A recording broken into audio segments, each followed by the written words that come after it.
Good morning, everyone. Bon matin à tous. Welcome to this morning's Recovery Road Economic Series webinar, Chemin de la Reprise, presented by the Chamber of Commerce for Greater Moncton. My name is John Wishart, and I'm the CEO of the Chamber, and I will act as your host and moderator of today's presentation. I want to thank you for tuning in this morning.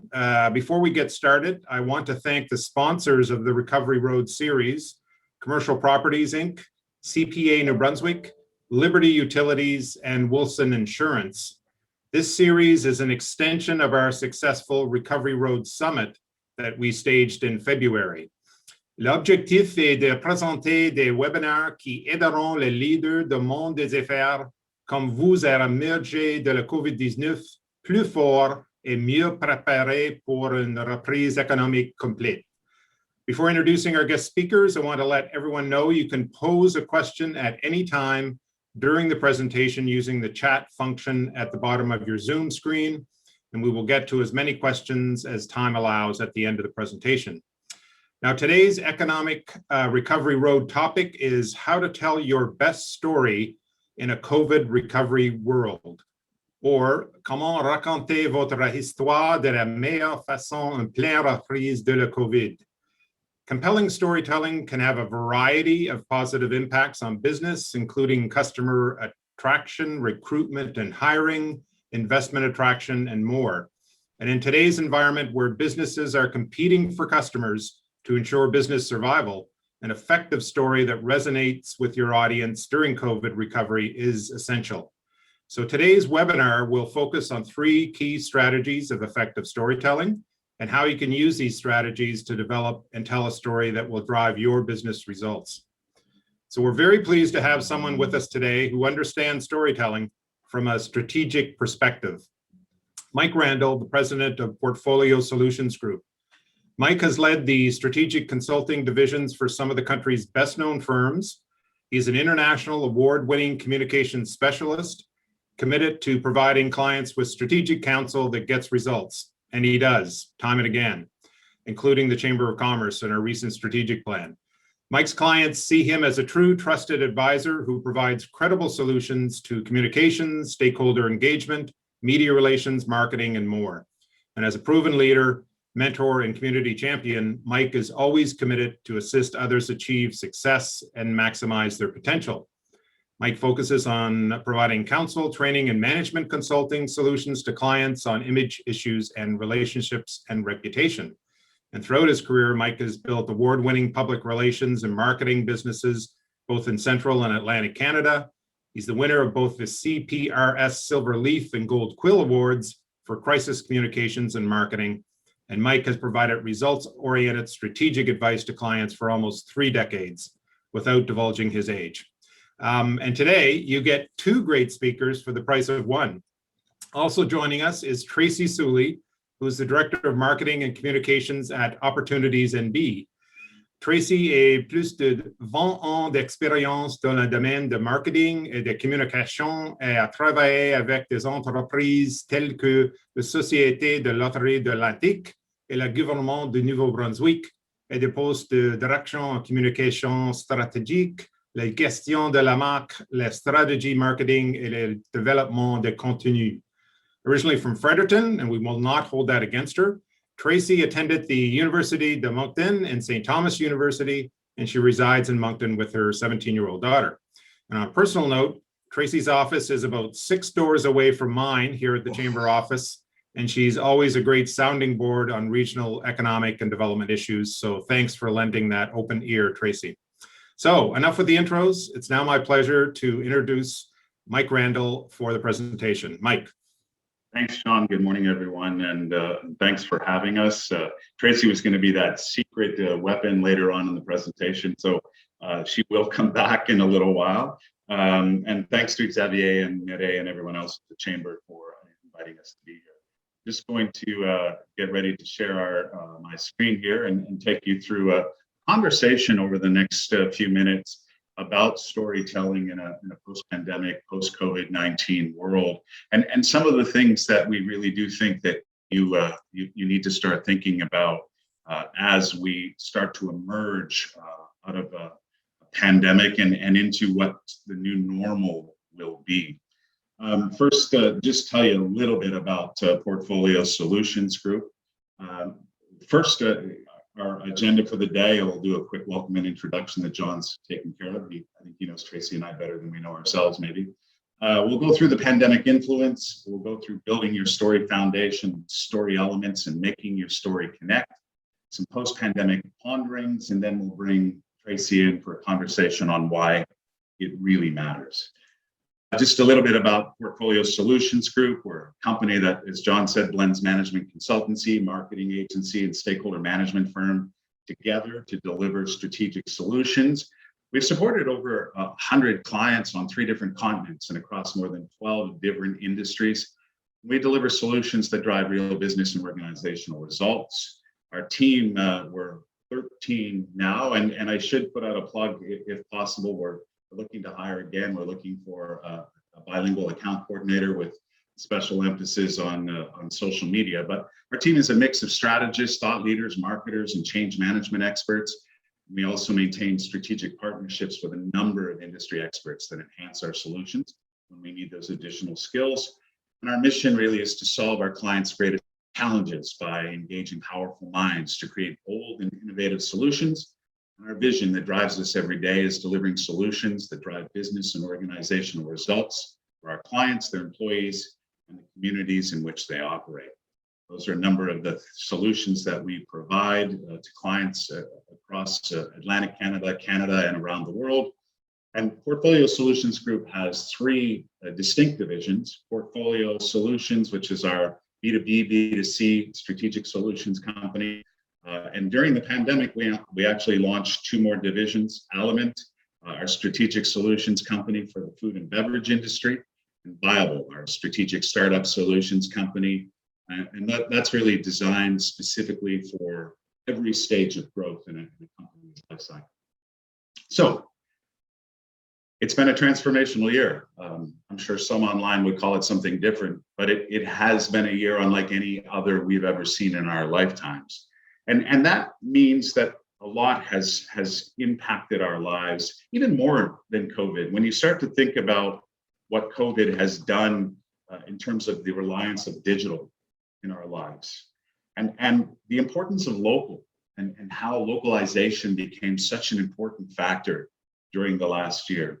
Public safety, and making sure that we keep ourselves, our families, and our other fellow citizens safe. But it wasn't just a year of pandemic. It was a year of social justice and the impacts that some of those big movements like Black Lives Matter have had on our lives, and how they've changed the landscape moving forward. Healthcare has become a centerpiece of the conversation in terms of how we work and live and operate. Our work life is different. There are so many that are still not back to their place of employment and working from home, or on a staggered delivery of work, and that has changed the way we work and live. Leisure activities have changed, and certainly our ability to do things, sporting events, live entertainment, all of those things have been minimized. Our ability to travel has been significantly minimized. So home life has become a huge focus for how we live our everyday life, and education has really changed. And hats off to the students who have spent the bulk of the last year learning online. And I know with 3 students in our household, it's not been their favorite year in terms of how they learn and how they attend education. And that transformational change and all of those things that have happened in the last year have had a tremendous impact on, we would contend, every brand in every sector. And part of that reason is it's clarified our values. And I think each of us understands now more than ever before what's important, what we stand for. And it's really inspired significant action in some, and while others, they've perhaps decided to lay low and wait. And they're watching, both consumers and stakeholders, how we are responding to the pandemic and those other changes that have so significantly influenced our life. some big transformational changes. One is e-commerce marketing. This was a study done by Impact, and how significant do you think the COVID-19 disruption will be to your usual branding and marketing efforts in the long term? 57% said it will be a lasting impact. And it's also had huge transformational change in empathy, in the way we want to be communicated with, and the experience as consumers or stakeholders of an organization that we want to receive from you. So it's changed the way we look at companies and organizations, and it's changed what we expect from them. And finally, another huge transformational change we've seen in the last year is purposeful marketing. And with organizations like Black Lives Matter, we've really seen conviction and a stance from individuals in terms of what matters, what they'll stand for, what resonates with them.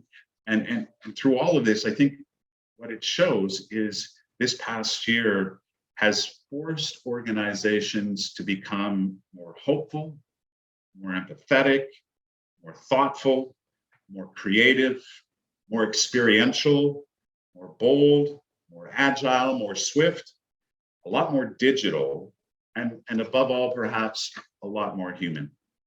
So let's start with building your story and building your story foundation. And for us, and for everyone we work with, that story foundation begins with strategy.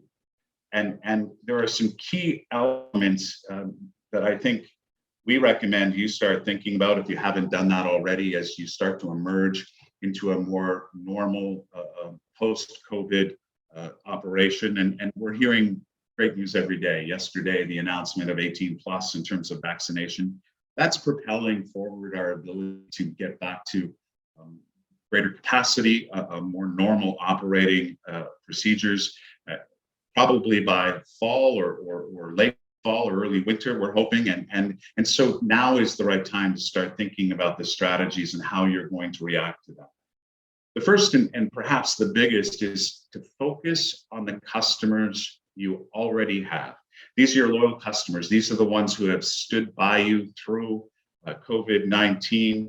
And those are the ones that you know, the gym memberships that were paid even though the gym was closed, those patrons at the Capitol Theater who kept their money there even though shows might have been postponed or canceled. Those are the customers that you really need to focus on first. And you need to build on that trust that you had already earned from them, the ones that kept them there, and keep them engaged moving forward. Some of the ways you could do that would include targeting their new needs. So everyone is coming out of COVID with a different perspective and a different level of ability to, you know, to be comfortable in different settings and surroundings. So make sure you understand their needs. And you may also want to use other incentives to entice them. You could do refunds. You could do, you know, deals, especially for those customers who have kept their money with you, allowed you to remain operational, kept paying and supporting you through that time. These are the folks that you need to build on that relationship. They are going to be the core in your business moving forward. If you haven't done it already, but another key element is really everything online. And you know, while we may see restaurants open up at full capacity and we may have 800 people sitting back at the Capitol Theater, the reality is that people have shifted the way they engage, the way they buy, the way they consume, and so much of that now lives online. And so it's, if you haven't done it, there is an expectation and there will be a need that you need to continue your online presence, grow your online presence. And while many of you already had functions online, this is going to be a lasting impact of COVID and the past year. And having those options and having the ability for consumers to engage with you online, to consume online, to order online, and that ability to make it easy is going to be something that every business, every organization needs to consider and needs to move to. Another key area when you're thinking about your strategy moving forward is investing in social media ads. Now, more than ever before, there's an opportunity to get a greater return on investment. You see this graph here. There's an estimation that we'll see, a 45 to 50% return on investment, where that was somewhere around 30% in a pre-COVID world. People are living more online, and while it was limited to certain age demographics pre-COVID, everyone from young teens and younger all the way up to those in their 80s and 90s have become more comfortable with social, and they've integrated social into their everyday. It's how they've connected with family and friends and the world around them. It's been their lifeline to the outside world, and they're comfortable with social now. So you need to be there as an organization, as a business, to engage with your audiences moving forward. Another is run exclusive deals and offers. This is going to help bring in new customers, especially if you're running these online. And it's, for those that may have disconnected, older customers who may have disconnected, it could be the incentive they need to come back. But this can work for multiple industries, theaters and gyms and spas and others, but it works really particularly well for those industries that have been hit the hardest through the coronavirus. Tourism, restaurants, theaters, for example, and discounts, saving options, 2-for-1s, those kinds of incentives could be just enough to get people out of their new routine of going to work or going to the living room to work and then spending the rest of their day at home. And we've become comfortable with that. We've got to get people out of that routine that we've developed of living and working and our entire lives inside of our homes or our properties. And we've got to get them out and get them comfortable and willing to attend things, to visit places. And so we need to be able to incentivize that. And we also need to be able to communicate all of the things we're doing to keep them safe. Another key element moving forward would be to overhaul your marketing strategy. As people's priorities and schedules change, that strategy you had before COVID probably won't work anymore. And it's wise to rethink the content you're creating, the general approach you have towards customers. That could mean redoing your content calendar. It could mean maybe you were doing blogs or other kinds of posts, and you should put those maybe on the back burner and focus more on things that are catering to doubts or fears that people may still have, or questions they have. And another, one way you could go out and find what your customers or your stakeholders are looking for, you could use an email survey, for instance, with questions about their current priorities, their pain points, their desires, what they're looking for when everything opens up again. And you can use that information to set your new strategy on how you're going to market, how you're going to communicate, and how you're going to engage with those customers moving forward. Another one is really to focus on the right paid advertising channel. As I've said, social and digital now more than ever before is the right way to go. But focusing on Google, LinkedIn, Twitter, Facebook, Instagram all at once is not going to be successful.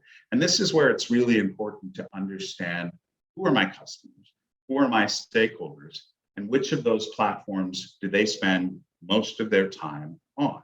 So if you're, for example, I know some folks from the Capitol are on, you're the Capitol Theater, your target audience is most likely going to be on Instagram or Facebook.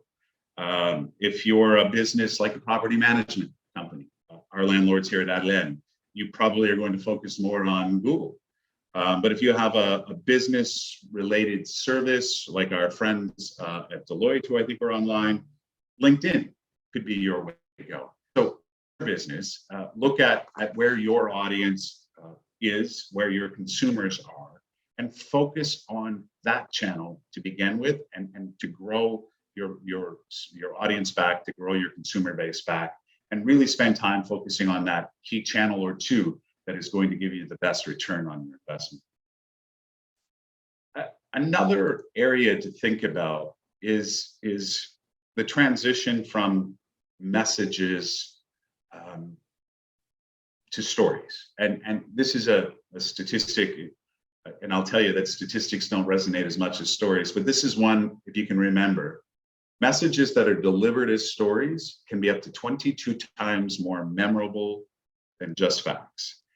And it's because we're in an information saturated age now more than ever before. Businesses are going to have even a harder time being heard unless they're telling stories.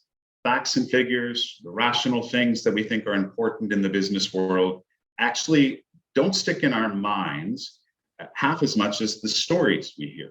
Stories create sticky memories by attaching emotions to things that happen. I guarantee you that in 20 years or 30 years, the stories about 2020 and 2021 and COVID-19 are going to resonate and stick with people a lot longer than the numbers of people that were impacted as a result of that. And so many times facts mean very little to people, and which is why telling your story becomes the most important. And your brand story isn't just what you tell people. It's also about what they believe about you based on the signals that your brand sends, right? Think about, now how the transformational change and purposeful marketing and empathy. And so people want to see that in the messaging and the story that you send. A great brand story and strategy to implement will help guide you to stand out. It will increase your brand awareness. It will increase customer loyalty, and it will increase profit, which is going to be so key for businesses to be able to catch up and to survive moving forward. And it's because so much of our decision making, especially in a post-COVID world, is driven by emotion. This has been an emotional year. It has clarified our value base more than ever before. And it's going to be those emotions and those connections moving forward that are going to be the most impactful and will have the most connection to our audiences and will help to deliver the greatest results for us as a business or an organization. And emotional engagement is ultimately based on stimulation of the heart. In today's societal emotional engagement, it is proving to be more critical to achieving and winning those results. And storytelling really is at the heart of that. So the rationale for telling stories, telling your story, couldn't be stronger than ever before. So let's transition a bit into what the story elements are and things to think about as you're developing your story coming out of that new strategy. Start to think about what's your purpose. What's your purpose in a post-COVID world? What's your purpose to your customers and stakeholders? How can you make a connection? And part of that comes from listening, acknowledging. It comes through keep talking to your customers, and we'll talk about that just in a different way perhaps than before. And so importantly, it comes from being empathetic. So what's your purpose? Sometimes we think it's self-evident. I sell consulting services, I sell live entertainment, I sell property management, I sell food at a restaurant. But beyond that, what are the benefits of your business? Dig deeper. Who are the people that work for you? Where does your raw materials come from? How many other local businesses are you supporting? What solutions can my business offer to my customers? I was so happy to see during the pandemic when so many of our restaurant friends transitioned into takeout or boxes and really transitioned their business into an online food box or online pickup service and really, again, addressing those needs of the customer. I can't come in, but I still want to enjoy my favorite dish or my favorite meal and the way that so many local businesses responded to that. And then are there new opportunities that my business can tap into? So I started this takeout or this touchless delivery or all of these things that I implemented, could that remain as part of my business offering? We started boxes or takeout or our, a market of all other local ingredients. Are those things going to continue in a post-pandemic world because they're now part of our business offering? And these were new opportunities that really proved to connect and be useful to our customers and offer them solutions. So start to think about your purpose. Start to think about why you exist and how you can continue to provide those innovative and new solutions for your consumers. Then start to think about how you can make it a connection. Instead of focusing on the competition, which is what we did so much pre-COVID, focus on the customer. What are they looking for? What do they want? What do they need? That's why the idea of engaging your customers in a survey, an online email survey, could give you some really good nuggets in terms of what are they looking for and how can I deliver the solutions for them.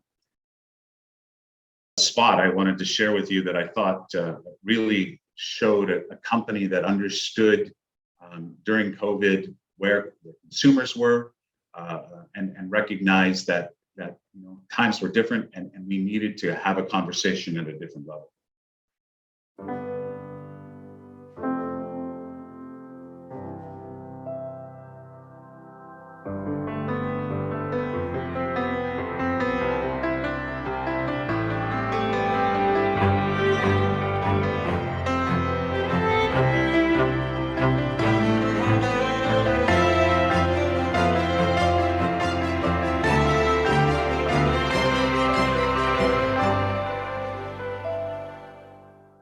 So, a marketer that gets the idea that we were connecting with consumers on a different level, that there were different priorities and that we had different realities.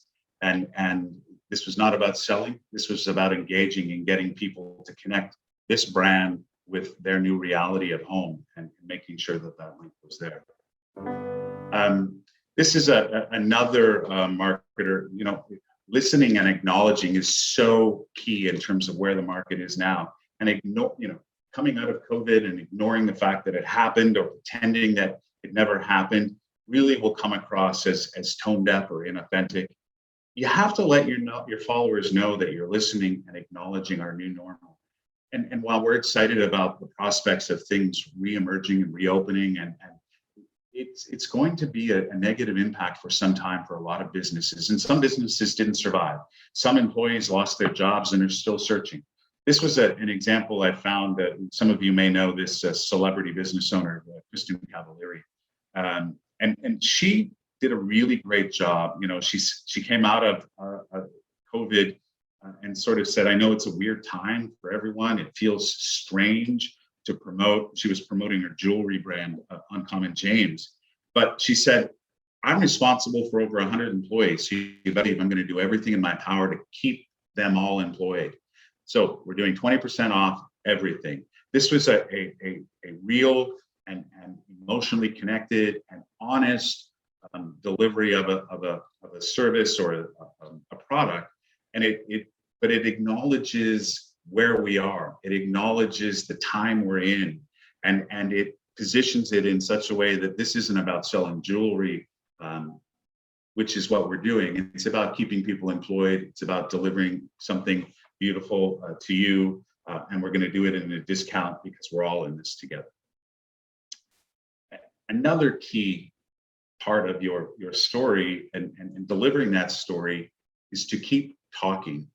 This is an Airbnb called the Woodland House, and as you can imagine, they have been dramatically impacted because of COVID.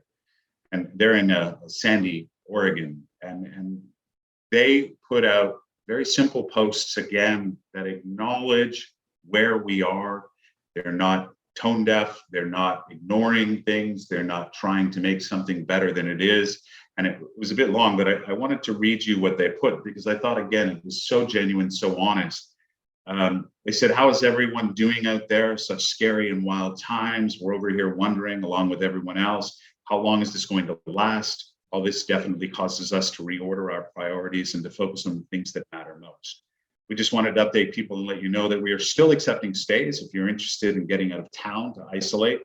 We have a bunch of availability, so if you are in need of a place to lay low or maybe just need a change of scenery and some more space, the mountain air is quality. We want the space to be socially and physically for everyone.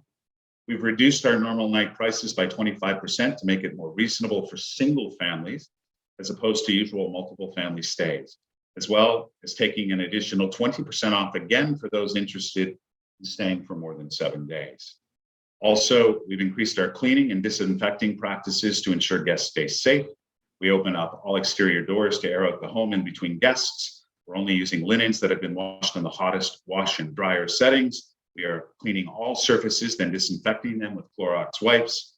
We are asking only guests free of symptoms and free of known exposures to stay, and we'll provide as much toilet paper as you need. So a little bit of humor, but they've covered off the safety. They've eliminated the fear, and they're genuine, they're honest, and they're not overselling or over pushing. They're saying, we're here if you need a place to escape, and we're here if you need a place to get away. So keep talking to your customers until things are even more normal. It may take again some time. It may be fall or winter before we're back to maximum capacities. It might even be in 2022. Until then, keep talking to your customers and your stakeholders. So we talked in there about making your story connect, and this is so important now in a post-COVID world. That emotional connection is going to be such a key driver, that empathy and that understanding and that listening to the real stories and the real concerns of our consumers and our stakeholders. So key things to remember.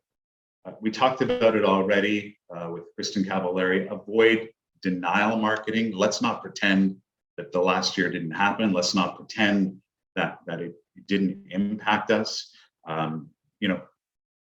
Things aren't back to normal, and they won't be for some time. And let's not ignore that. Let's not be tone deaf to the things that are happening around us. Avoid marketing tactics that exploit customers' emotional state of mind. We saw this, unfortunately, in some cases through the pandemic. We saw price gouging, and at one point in time, I think Amazon was selling disinfectant for extraordinary prices. $60 or $70 for a pump of disinfectant or hand sanitizer.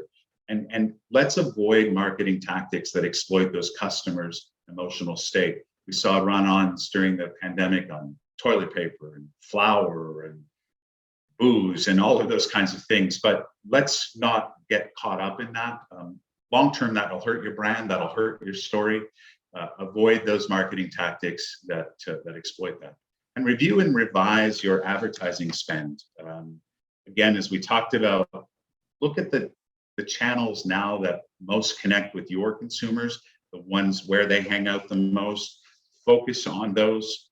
Make sure that it's digital or social. That's where people are living, and make sure that spend really targets well where their frame of mind is, their state of mind, and that you connect on an emotional level.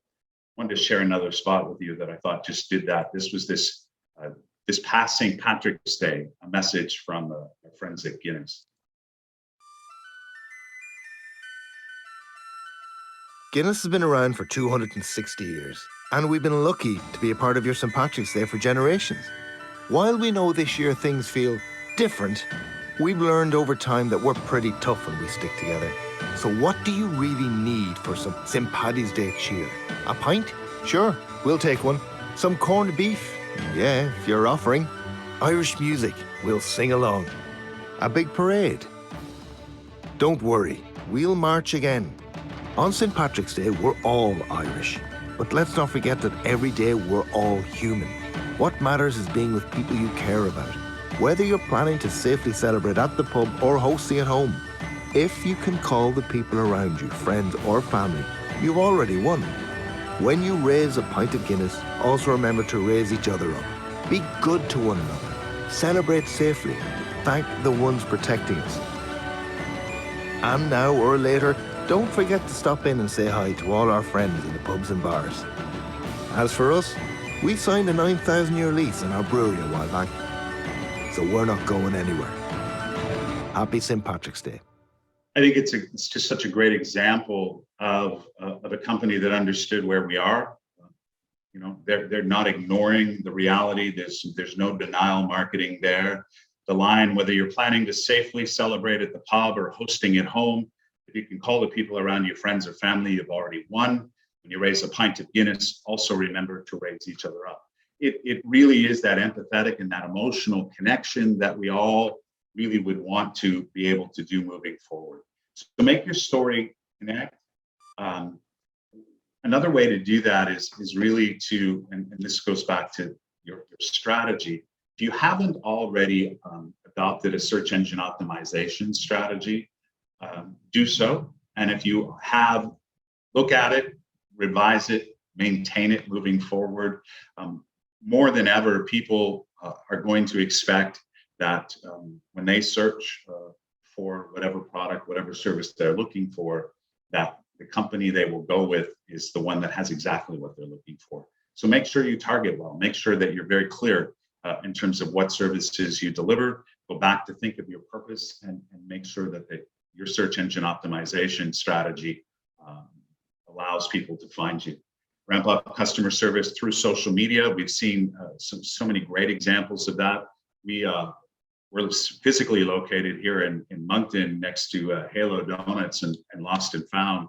And you know, they have done such a great job at not only promoting their brands, but customer service. Every day, they'll let you know when the line has dwindled a little bit. Yes, if you haven't come, people line up for donuts and ice cream every day.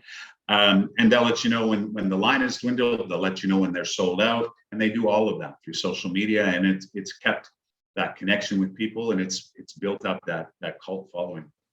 And then consider new platforms to reach stakeholders. If you haven't spent time on social, if you haven't spent time on digital, you know, you really should consider that.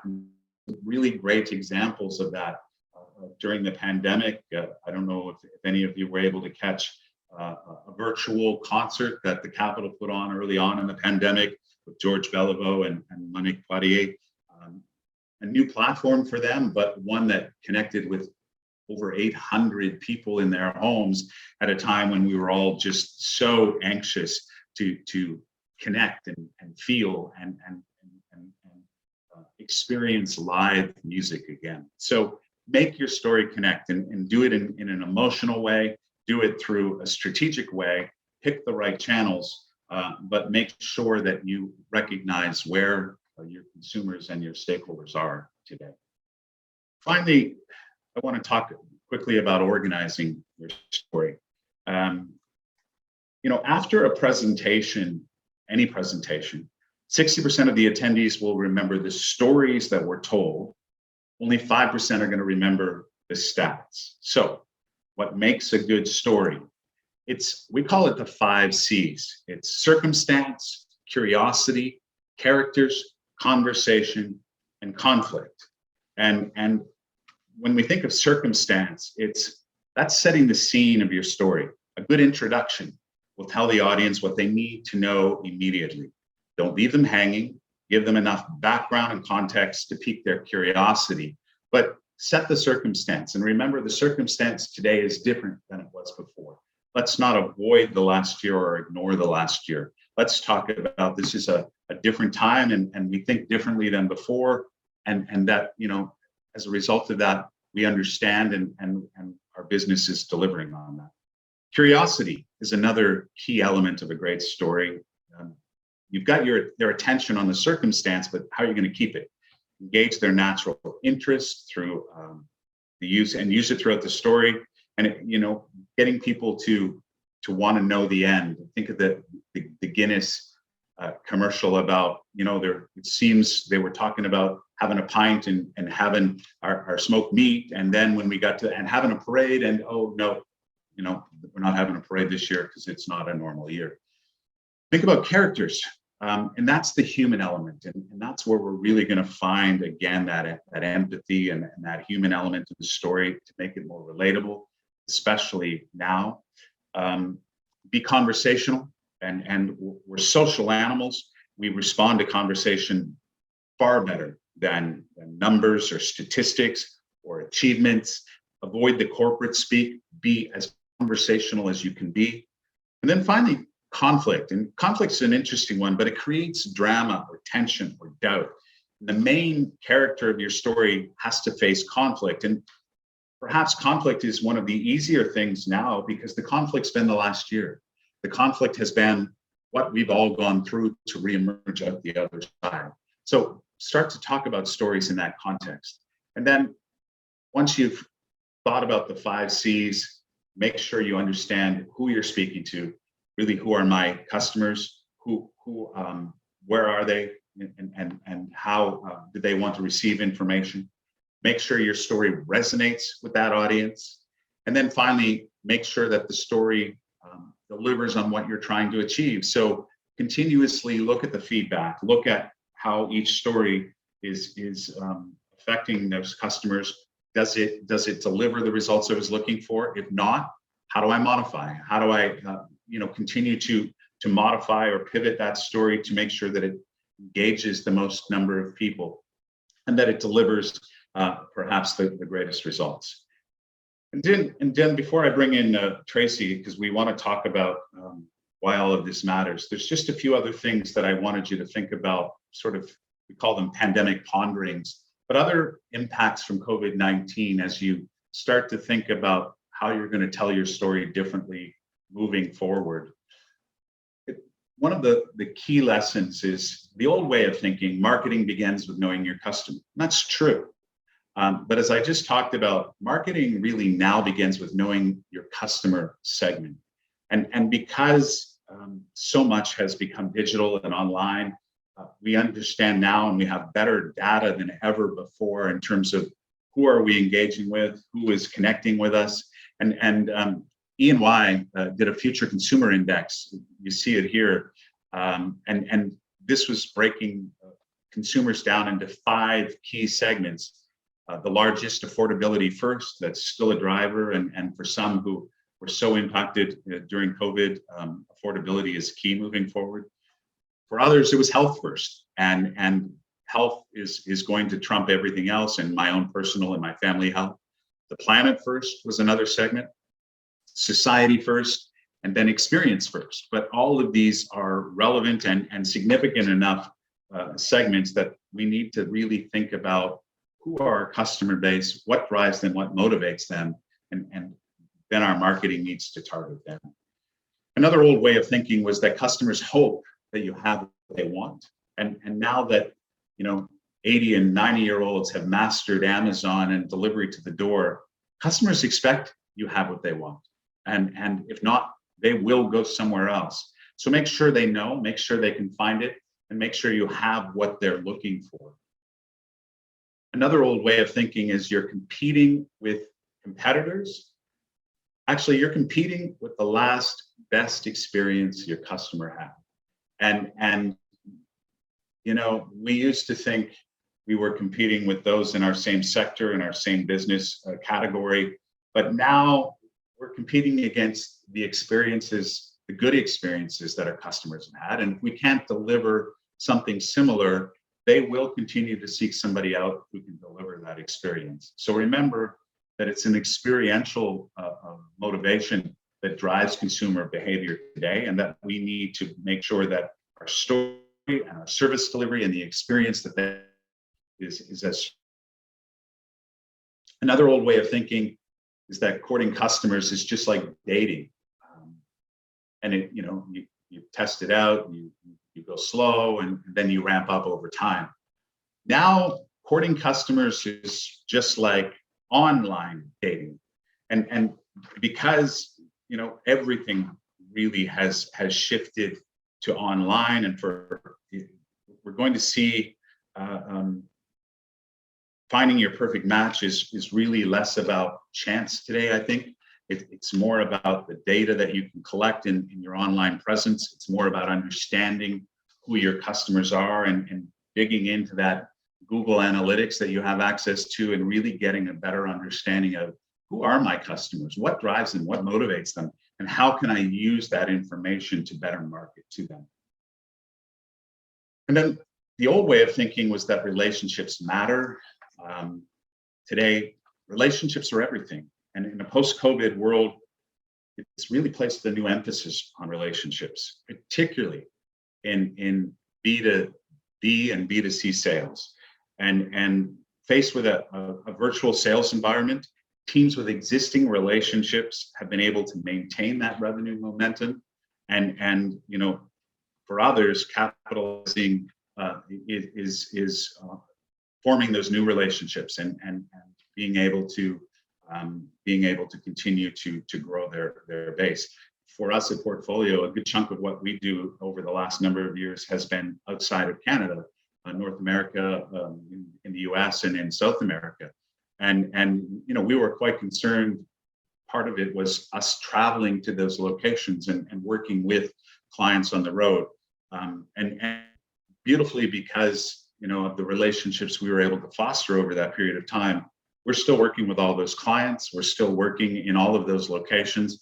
We're just doing it through this medium now, and it's those relationships that have kept us being able to work with those clients all over the world. Another old way of thinking, your brand should stand behind great products and services. Really, now is your brand needs to stand behind great values. And the pandemic has changed brand loyalty. And you know, remember that E&Y Future Consumer Index.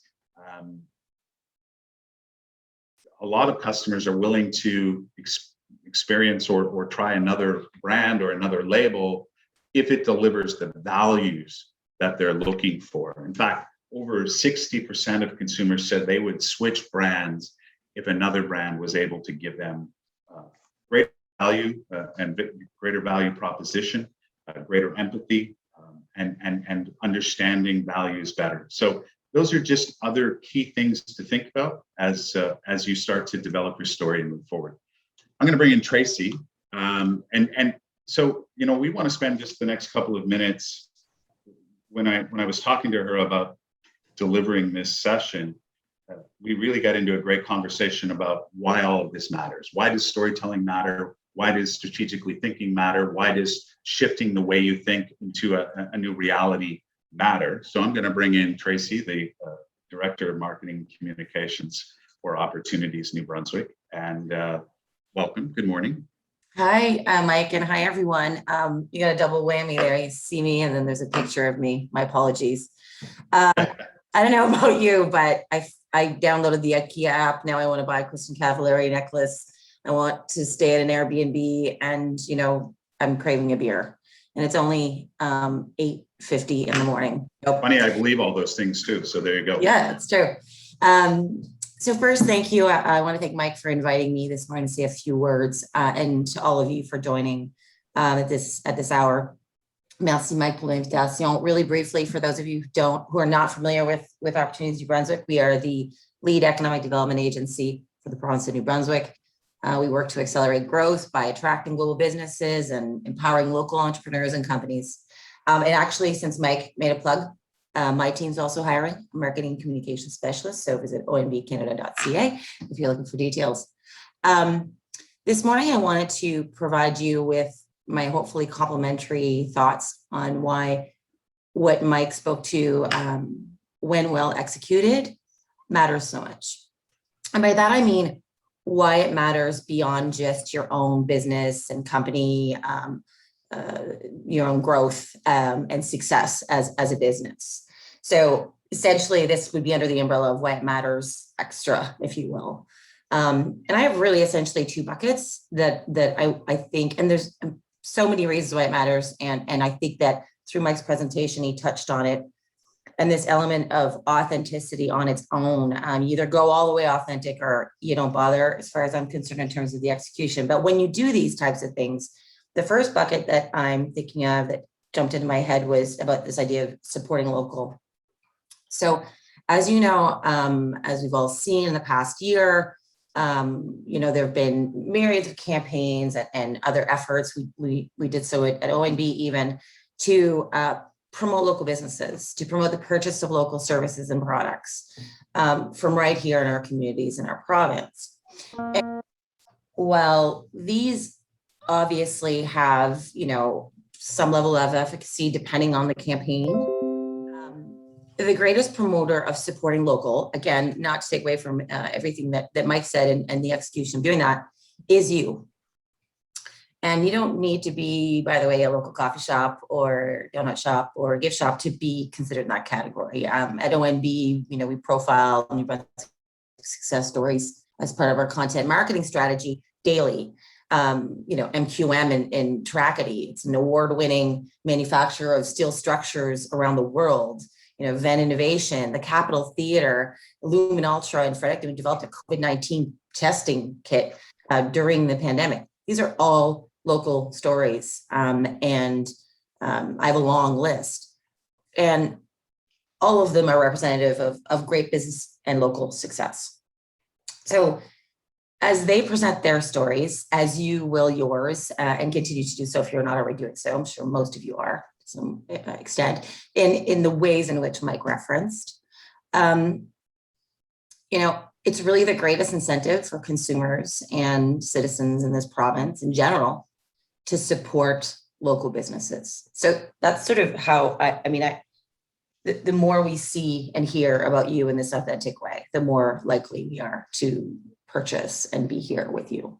The second I was just going to say, and while local is so important and it has become more important perhaps than ever before in our lifetimes, all of the other things are still going to need to happen. Local isn't enough.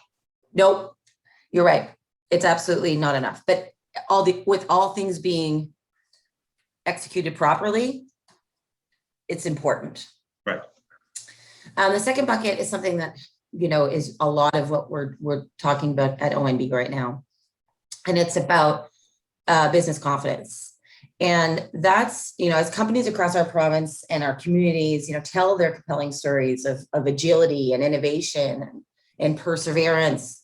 And by companies, of course, I mean everything from the local pub to a finance company or a tech company.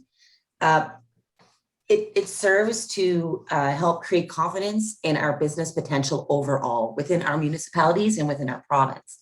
So shifting the narrative to a more positive one, which is much needed right now. As all of us know, we are bombarded daily with press conferences. It is our lives, and sometimes it's not great news. But as you tell your positive, authentic stories, they don't always need to be, gun fun stuff, but collectively real and positive narrative over time will lead to generate confidence in our New Brunswick-based businesses and our potential, which ultimately leads to greater interest by outside investors, leads to population growth via New Brunswickers, and essentially greater economic prosperity overall.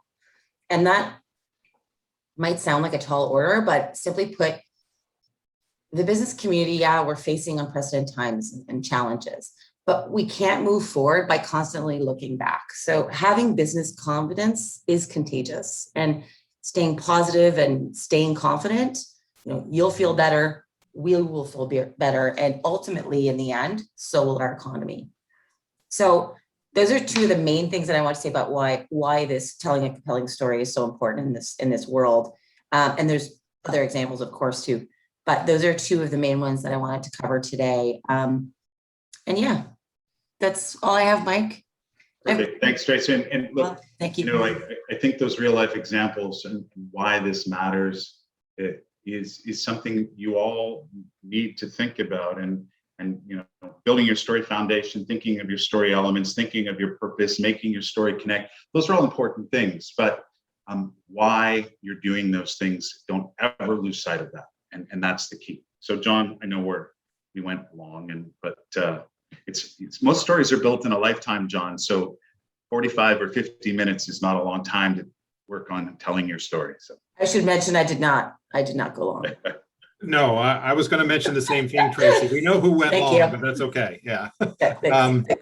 Thank you, merci both Mike and Tracy for those words. And It's now time for the Q&A portion. We do have a few minutes left, so if you'd like to pose your question in the Q&A function at the bottom of the Zoom screen, not the chat. Couple of things that I just wanted to mention while we wait for questions. Mike mentioned segmentation as important, and in Mike's firm's recent work here with the Chamber on our strategic plan, that was one of the key takeaways, is that it's not the same message to all your customers. And so, you know, for us, it means crafting a different message to our restaurant members versus our manufacturers versus our coffee shops versus our accounting firms, and crafting a message based on the size of that business. So that's something that I think is definitely transferable. Like you, Tracy, I have this sudden urge to order a table from IKEA and drink a Guinness while I struggle to put it together. So that really shows the power of storytelling. So I wanted to pick up a first question is coming in, but I wanted to pick up one here of my own about, and you touched on it, Tracy, business confidence. You know, we've got this sort of pent up demand to want to get out and see people and spend money if we have money. Yet at the same time, there's this hesitancy to gather and to maybe go into that restaurant or that bar. So how do we best inspire confidence in our customers to return to us? Either one of you can answer. Go ahead, Tracy.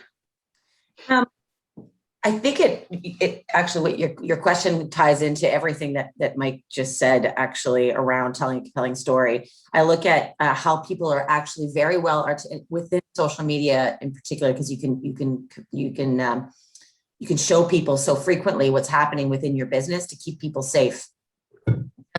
You know, whether that be, you know, showing people, you know, the measures and protocols that you've put in place to ensure their safety, and to do so in a way that is, you know, not interruptive or like we have to do this because we have to do this, but it's part of what they do now. It's part of the experience. And I think that gives people confidence to walk in the door and sit down and have a beer. Here we go again, not with the beer. But yeah, like I think that constantly showing them, you know, we're you know, sanitizing our tables. We're making sure that things are physically distanced. You know, this is how many we're allowing in. I think that over time, this regularity of you know, presenting this type of information will create greater, I think, just acceptance of the idea of, okay, I'm good. I'm gonna go out and do that. Okay, couple of questions have popped in, and here's a good one right off the bat. How much more important has video storytelling become in the last year? Well, look, I mean, I'll answer that two ways.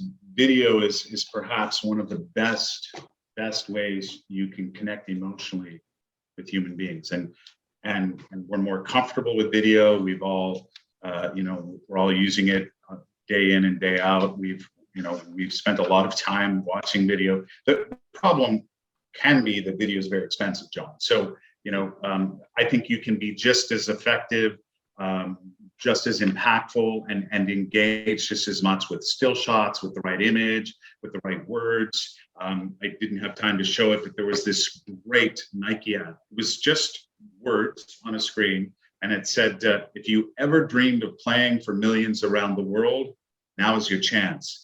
Play inside, play for the world. And that was an ad they ran early on in the pandemic, just the Nike swoosh. Words can be very powerful. Think about those images of Black Lives Matter and the words and just still images. So, you know, if you have the money to invest in targeted and strategic video storytelling, awesome, great.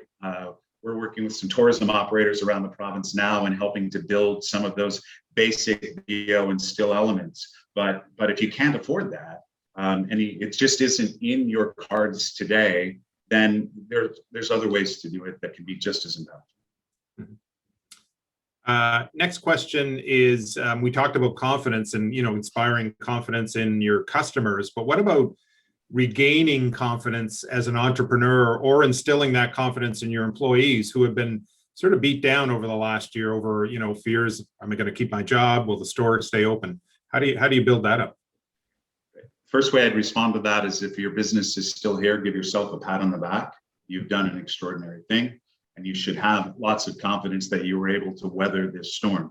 If your business had to take a pause, if you literally had to shut down because you just couldn't deliver those products and services, think about when the time is right and when it will be viable and feasible for you to do so. And maybe take that time in between to look at your business model to say, are there new opportunities? Are there new ways to connect? Are there new products or services that could come out of my old ideas that are even going to resonate more? And don't take this time and just wait. Take the time to plan. Take the time to engage. Take the time to have conversations. And then as you emerge, here's the thing I've learned about entrepreneurs that is, we work with lots of them, is it's hard to get them to stop dreaming, to stop thinking, to stop reimagining.